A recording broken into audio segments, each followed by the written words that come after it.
Max 11. Exercício 5, página 14, modelando labirintos com grafos. O exemplo 5 refere que o artista plástico Eduardo Serur utiliza as suas obras para alertar a opinião pública sobre questões ambientais. Uma dessas obras é um labirinto, cujo objetivo principal é sensibilizar para a necessidade de existir uma solução urgente para o lixo, levando à redução do consumo e à reciclagem do mesmo. O nosso desafio é modelação, por um grafo, do labirinto, que foi construído com mais ou menos 200 fardos de materiais recicláveis, para formar as suas paredes. Observando em pormenor a figura do enunciado, podemos fazer uma representação simplificada do labirinto. Se o nosso objetivo é fazer uma modelação usando grafos, devemos começar por definir uma estratégia para essa modelação, e poderemos ir melhorando-a ao longo deste capítulo, à medida que fomos resolvendo outros labirintos, de maior complexidade. Assim vamos considerar que os vértices representam pontos de decisão no labirinto, enquanto as arestas representam os corredores ou caminhos que os ligam. Os vértices são os pontos de entrada e de saída do labirinto, os becos sem saída e cruzamentos onde o caminho se divide, e que podem ter diferentes níveis de decisão. Enquanto as arestas representam corredores diretos entre vértices, e portanto, sem vértices intermediários. Agora pergunta-se, então como vamos aplicar essa metodologia? Passo 1. Marcamos no esquema do labirinto os vértices que se localizam na entrada e na saída do labirinto, e que são pontos obrigatórios de início e fim do percurso, e que no nosso caso temos apenas uma entrada e uma saída. Paralelamente, podemos começar a construir o esquema do grafo. Neste caso, um percurso em que o vértice de origem é a entrada no labirinto, e o vértice à extremidade é a saída do labirinto. Passo 2. Marcamos no esquema do labirinto os vértices que se localizam nos becos sem saída do labirinto, e que são pontos onde os percursos intermédios terminam. É crucial incluí-los, pois representam decisões erradas que levam a um estado de bloqueio, em que a única decisão possível é voltar para trás. No nosso caso temos 3 vértices que caracterizam becos sem saída. Paralelamente, prosseguimos a construção do esquema do grafo, marcando os 3 vértices, cujas ligações com o percurso entre a entrada e a saída do labirinto não estão neste momento ainda definidas. Passo 3. Vamos iniciar a análise dos percursos dentro do labirinto, imediatamente a seguir ao vértice da entrada. E neste caso estamos perante o cruzamento 1, que é um ponto de decisão, de nível 2. No percurso, seguimos em frente ou viramos para a esquerda. Paralelamente, prosseguimos a construção do esquema do grafo, marcando um vértice no percurso entre os vértices entrada e saída, e posicionado antes da linha de percurso que irá representar o trajeto até ao primeiro beco sem saída. Passo 4. Vamos percorrer o percurso da primeira opção de decisão do cruzamento 1, e que nos conduz ao cruzamento 2, que é um ponto de decisão, de nível 3.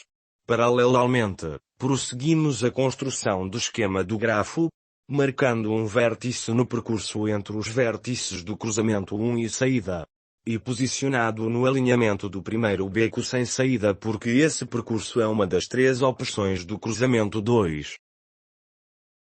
Passo 5. Vamos percorrer o percurso da segunda opção de decisão do cruzamento 1, e que nos conduz também ao cruzamento 2, que é um ponto de decisão, de nível 3. Como o percurso entre a primeira opção de decisão do cruzamento 1 e o cruzamento 2 é paralelo ao percurso entre a segunda opção de decisão do cruzamento 1 e o mesmo cruzamento 2, marcamos uma aresta paralela. Passo 6. Vamos percorrer o percurso da primeira opção de decisão do cruzamento 2, e que corresponde ao trajeto para o beco sem saída 1. Paralelamente, prosseguimos a construção do esquema do grafo, marcando a aresta que liga o vértice do cruzamento 2 com o vértice do beco sem saída 1. Passo 7. Vamos percorrer o percurso da segunda opção de decisão do cruzamento 2, e que corresponde ao trajeto de retorno ao cruzamento 1. Paralelamente, prosseguimos a construção do esquema do grafo, marcando a aresta paralela que liga o vértice do cruzamento 2 com o vértice do cruzamento 1. Passo 8. Vamos percorrer o percurso da terceira opção de decisão do cruzamento 2, e que corresponde ao trajeto que nos conduz ao cruzamento 3 com nível de decisão 2. Paralelamente, prosseguimos a construção do esquema do grafo, marcando a aresta que liga o vértice do cruzamento 2 com o vértice do cruzamento 3. Passo 9. Vamos percorrer o percurso da primeira opção de decisão do cruzamento 3, e que corresponde ao trajeto para o beco sem saída 2. Paralelamente, prosseguimos a construção do esquema do grafo, marcando a aresta que liga o vértice do cruzamento 3 com o vértice do beco sem saída 2. Passo 10. Vamos percorrer o percurso da segunda opção de decisão do cruzamento 3, e que nos conduz ao cruzamento 4 com nível de decisão 2. Paralelamente, prosseguimos a construção do esquema do grafo, marcando a aresta que liga o vértice do cruzamento 3 com o vértice do cruzamento 4. Passo 11. Vamos percorrer o percurso da primeira opção de decisão do cruzamento 4, e que corresponde ao trajeto para o beco sem saída 3. Paralelamente, prosseguimos a construção do esquema do grafo, marcando a aresta que liga o vértice do cruzamento 4 com o vértice do beco sem saída 3. Passo 12. Vamos percorrer o percurso da segunda opção de decisão do cruzamento 4, e que corresponde ao trajeto para a saída. Paralelamente, finalizamos a construção do esquema do grafo, marcando a aresta que liga o vértice do cruzamento 4 com o vértice da saída. Na modelagem de labirintos, efetuada a marcação de todos os vértices do labirinto, assim como a construção do esquema do grafo, temos uma visualização geral dos vértices e dos percursos, que servirão para traçarmos as arestas. Contudo, esses percursos, embora tenham uma orientação resultante da análise que efetuamos, sabemos que o respectivo grafo não será orientado.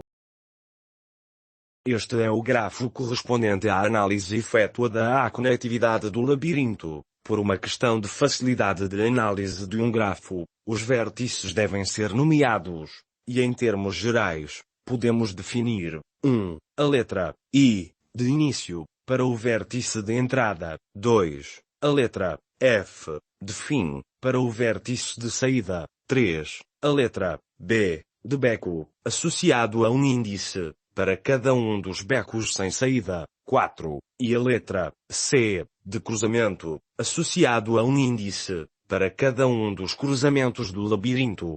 No contexto dos labirintos, geralmente os grafos são não direcionados, pois os corredores podem ser percorridos em ambos os sentidos, a menos que haja restrições como portas de sentido único, o que não é o caso. Na modelagem de labirintos, podem surgir arestas múltiplas, e isso acontece quando existem corredores paralelos ou alternativos entre os mesmos pontos de decisão, o que é o nosso caso, entre os pontos de decisão C, índice 1 e C, índice 2. O grafo correspondente a um labirinto é sempre conexo? Não, nem sempre. Se o labirinto tiver secções isoladas, por exemplo, áreas inacessíveis a partir da entrada, então o grafo será desconexo. Na prática, a modelagem assume que o labirinto é explorável por um visitante, então a conexidade é comum, mas não obrigatória. No nosso exemplo, o grafo é conexo, pois existe um caminho entre todos os vértices. Os grafos são não direcionados, a menos que haja restrições? Sim, geralmente são não direcionados, e no nosso caso, é não direcionado, porque os corredores do labirinto permitem movimento em ambos os sentidos, a menos que houvessem restrições. Na realidade podem existir restrições, algumas das quais deixamos aqui mencionadas. Se o grafo não tem arestas múltiplas, é uma árvore? E se tiver arestas múltiplas, é um multigrafo? Não necessariamente.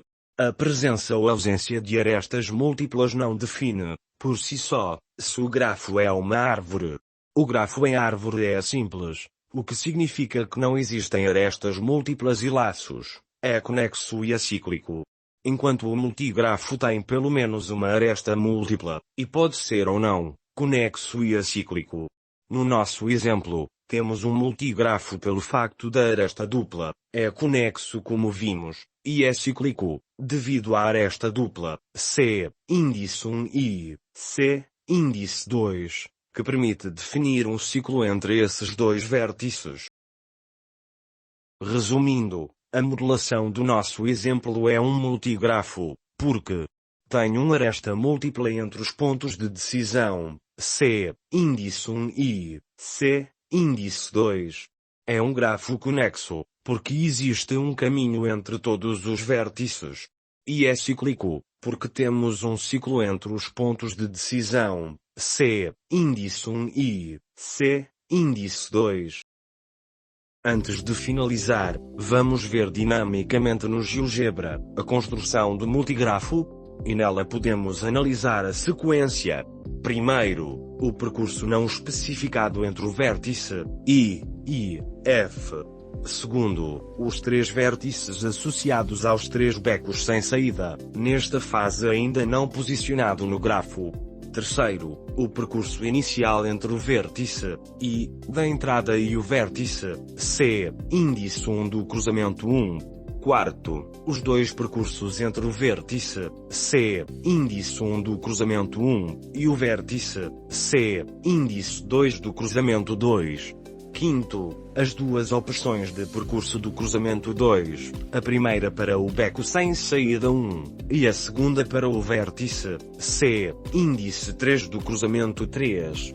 Sexto, as duas opções de percurso do cruzamento 3, a primeira para o beco sem saída 2, e a segunda para o vértice C, índice 4 do cruzamento 4. Sétimo e finalmente as duas opções de percurso do cruzamento 4, a primeira para o beco sem saída 3, e a segunda para o vértice F, da saída.